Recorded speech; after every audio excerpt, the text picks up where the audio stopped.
Well, as of the end of the Thousand Year Blood War Arc Core 3, the Vizard are back in a surprise reveal and have regrouped for the first time since the Fate Karakura Town arc in order to battle Gerard Valkyrie in a showdown that's completely new to the anime. And so, this seemed like a great time to revisit our ranking of the Vizard from 5 years ago? Oh boy, I'm getting old. Anyway, to see which of the Vizard is the strongest and the weakest. Now, as always, we'll be trying to take absolutely everything we know about these guys into account. Their Zanpakuto, their skill in the various Shinigami combat arts, what we've actually seen them accomplish in battle, their skill with holification, and more. Because the Vizard deserve a little bit of love, they really shouldn't be as useless as they are, and I've got my fingers crossed that they'll at least achieve something against Gerard, even if they aren't destined to ultimately defeat him. Seriously, imagine how mad people would be if Core 4 opened with a shot of half the Vizard already knocked out. Honestly, I'd almost like to see it just for the reactions, but I'm sure that's not going to happen. Anyway, let's dive into this ranking of the Vizard from the weakest to the strongest. We'll only be including the original set of Vizard here today, so other holified Shinigami won't be counted, but of course, feel free to let me know where you'd rank them down in the comments.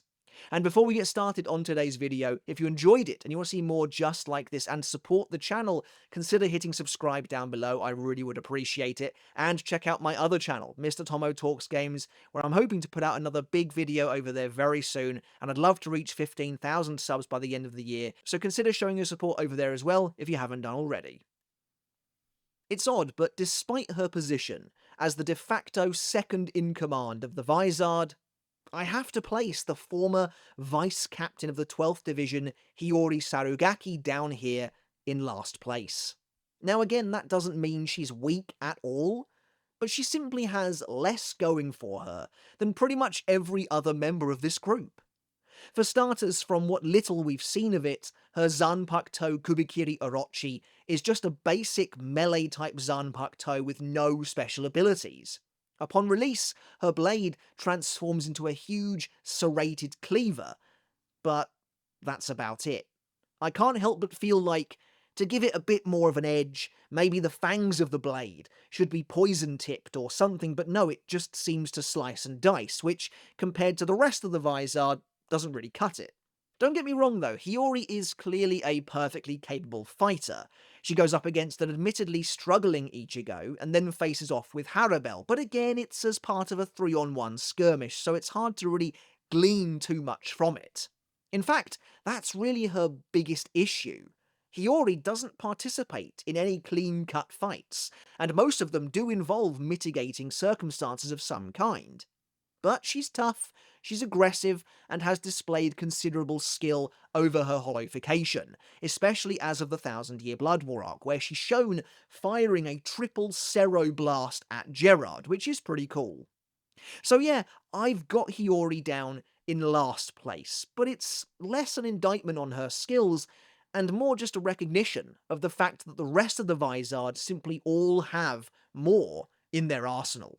Okay, look, I'll be honest, we are this early into the ranking, and yet we've already reached what I believe to be the toughest placement to determine. When it comes to our 7th place pick, you could argue that we have even less to go on with this character than we did with Hiyori. Lisa Yadomaru, the former vice-captain of the 8th Division, now promoted to captain in the wake of the Thousand Year Blood War arc, hasn't really been given, well, anything to do on screen. And this is where things get tricky because, personally, I can't help but think that Lisa is probably, when everything is taken into consideration, including my own assumptions, she is almost certainly going to be stronger, more skilled, and a better all-rounder than our 6th place pick, who, spoilers, is the current super vice-captain of the 9th Division, Mashiro Kuna. Certainly, Lisa has a better temperament for battle. She's cool, level-headed, and strategic. The issue really does stem from the fact that I've got nothing to really back that up with. She's been shown to be an expert swordsman, slicing up a Menos Grande and then dueling with Harabel. But again, these are all the tiniest of glimpses. At the very least, Mashiro, as we'll see in a moment, has some decent, honest achievements under her belt, whereas Lisa remains very underserved. Again though, there are various hints that Lisa should be ranked higher than this. She has Kyoraku's complete faith in her abilities, for starters, which goes a long way. But until we actually get to see more, both from her and her Zanpakuto Haguro Tonbo, I don't feel we really have enough to place her any higher than this on the list, but just know that I think she probably should be. And so, surprise surprise, in 6th place, we have the current super vice captain of the 9th division, Mashiro Kuna. When it comes to Mashiro, we've actually seen a decent amount from her, for a Vizard at least, and I genuinely think that's enough to warrant the last of the vice captains a slightly higher place on the list. Mashiro is a Hakuda master, and seems almost unmatched among the Vizard in that regard, to the point where, despite clearly owning one, Mashiro doesn't use her Zanpakuto in combat. Thanks to her Hakuda skills, she kills the gigantic Hulir with a single kick to the chest, annihilating the enormous hollow in one blow. Now again, how impressive that is? We don't really know, because we know virtually nothing about Hulir. Maybe anyone could have killed it in a single hit, but it's still more. It's concrete at the very least. It actually takes place on the page. It is more than both Hiyori and Lisa achieve, really combined. In the 1,000-Year Blood War arc, Kensei enlists Mashiro to train Hisagi, and we see that she packs a pretty hefty punch. Speaking of which, she also handily beats up Wonder Weiss, and only loses to him because she overestimates her own hollowification capabilities, and overtaxes herself during the fight. Though her connection to her inner hollow is still surprisingly robust and outclasses virtually every other Vizard. Now, admittedly, her defeat in battle is itself a symptom of her biggest failing as a character, her mentality.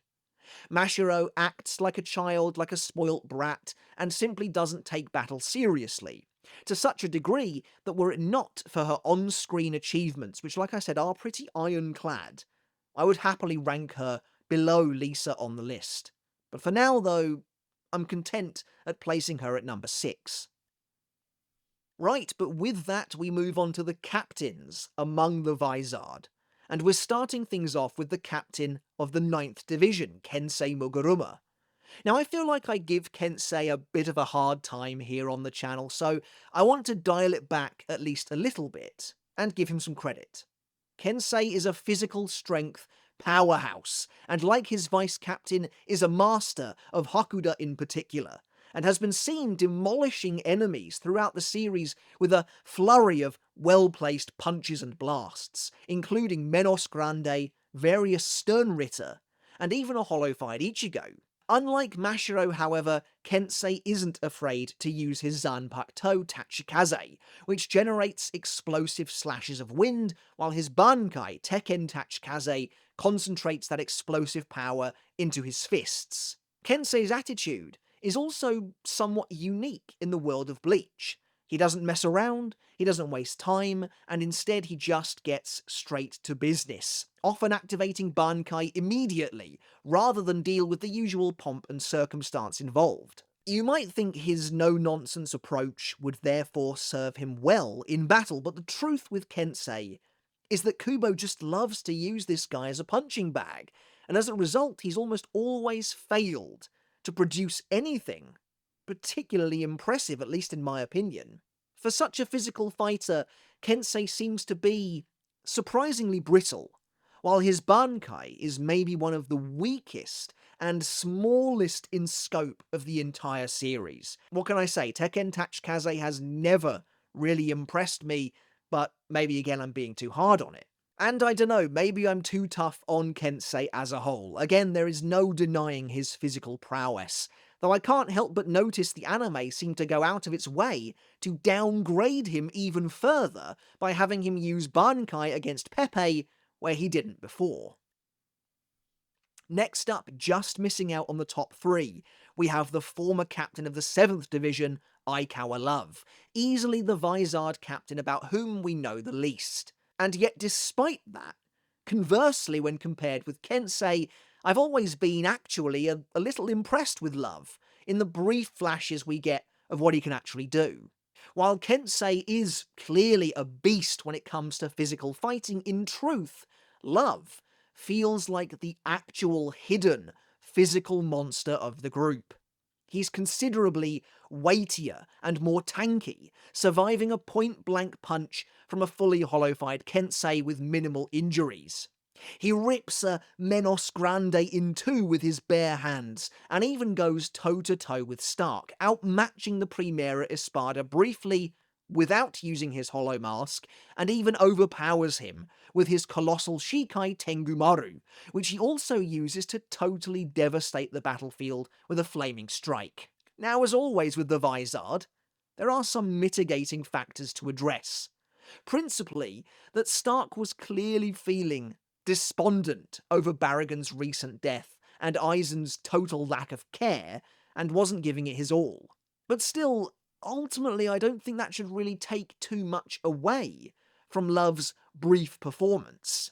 He was quick to capitalise, correctly so, on Stark's mental state during their fight, and even once Stark decided to take things seriously, Love was able to remain standing, and seemingly ready to continue the battle after enduring numerous close-quarters explosions from Stark's army of wolves. Also, don't forget as well that different Vizard took on the hollow-fied Ichigo at different stages of his hollowification, and while that doesn't necessarily correlate to how strong they are, Love was the one who was fighting Ichigo when he reached the apex of his transformation, while Kensei is impressive, and I keep bringing him up because really they are the closest counterparts among the Vizard, and we've seen much more from him overall. Love does feel like the sleeper Hakuda master of the Vizard to me, and I think he could potentially rise even higher up the list once we see his bankai, if we ever do. But in third place, yes, we have my favourite Vizard, the current captain of the 3rd Division, Rojuro Otoribashi, or Rose, who, at least in my opinion, feels like one of the group's best all-rounders, second only to probably Shinji himself. Rose has a wonderful Zanpakuto in Kinshara, which utilises music-based abilities to confuse and disarm his opponents, as well as dish out more orthodox energy blasts and attacks. And with Kinshara, we've still got so much left to see. We know that Rose's Shikai has at the very least a minimum of 11 different abilities called sonatas, and we've only just scratched the surface. Then there's Rose's bankai, Kinshara Butodan, which, when he's not inadvertently giving away its weaknesses, is a deceptively dangerous and powerful bankai. Kinshara Butodan conjures a sinister dance troupe, which Rose himself then controls as the conductor, initiating a variety of dances that use music to produce illusions. If the enemy hears the music and believes the illusions to be real as though they were watching a show and were buying into it, then they'll be injured in accordance with what the illusions are projecting. And we see that Rose has at least 3 dances at his disposal, with the third one being a potentially bespoke dance, designed specifically for masked masculine. If that is the case, if Einheldenleben was indeed a bespoke dance made specifically for mask, then the possibilities are endless as far as Kinshara Butodan goes.